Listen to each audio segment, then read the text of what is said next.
Cruzando fronteras. Attraversare frontiere.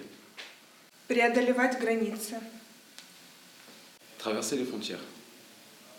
Prečkanje mej. Krydse grænser. Да пресечеш границите. Crossing borders. But the language border is not the only one to cross.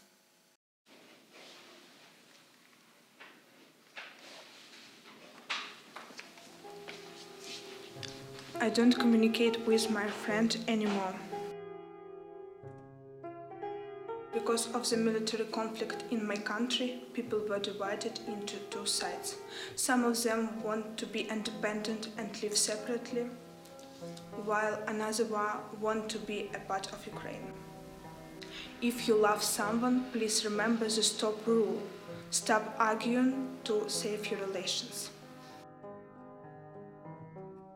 Sometimes the borders are better, because if we cross them and the differences are too big to ignore, we fight.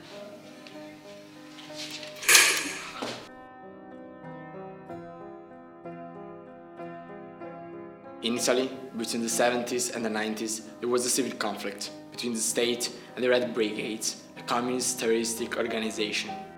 But you see, the war conflict can mean either construction or destruction.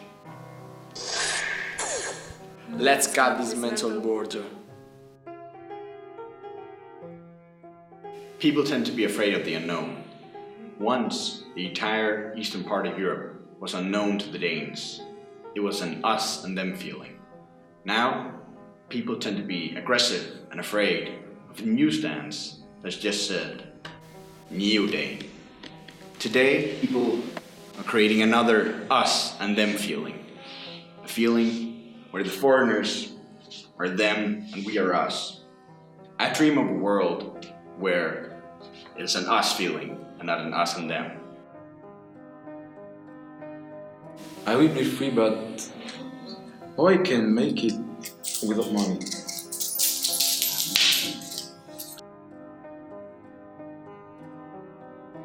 The fascists are right, and they were amazing, and they did good stuff, and they do.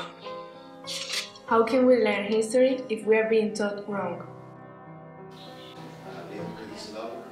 I understand that people have different points of view. I respect that, and if I don't agree with them, I can argue. But when people get intolerant and unrespectful, I can't stand that. I have encountered people in my life who feel superior than me just because where I come from.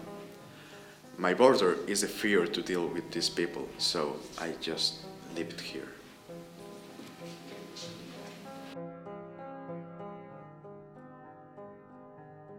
Have we learned from history well enough? When we were exploring Berlin and visited the monument of the murdered Jews, the following thought came to my mind. This monument was built for us to remind us of the harsh part of history. However, we don't know about the existence of other historical moments.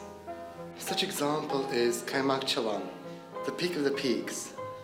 The peak on the border between Greece and North Macedonia, where more than 3,000 Bulgarian soldiers gave their lives.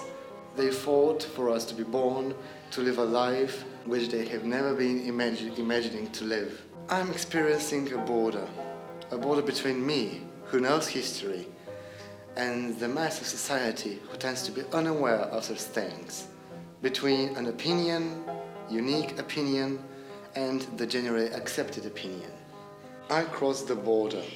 I went to Kaymakchalan a month ago to show my respect to all the dead soldiers. In the end, I realized that in order to cross the border, you need to come a long path that appears to be difficult to the mass of society. We have to learn the history of our own family, of our own country. When we know the past, we can live in a free, united Europe. And as long as I see the political issues in Europe, I ask to myself, are we ready to cross the borders? Are we ready to even realize what borders are? However, there is still a tiny piece of hope. Yes, there is still hope. I nearly do not experience any kind of borders in my daily life. I'm Russian, but I live in Germany. Some time ago, we had a dinner with a Chinese colleague of my parents, my German friend, and our Russian family. So you see that some borders are already crossed if different nationalities can spend time together like this. Crossing borders! Oh my god, I almost fell.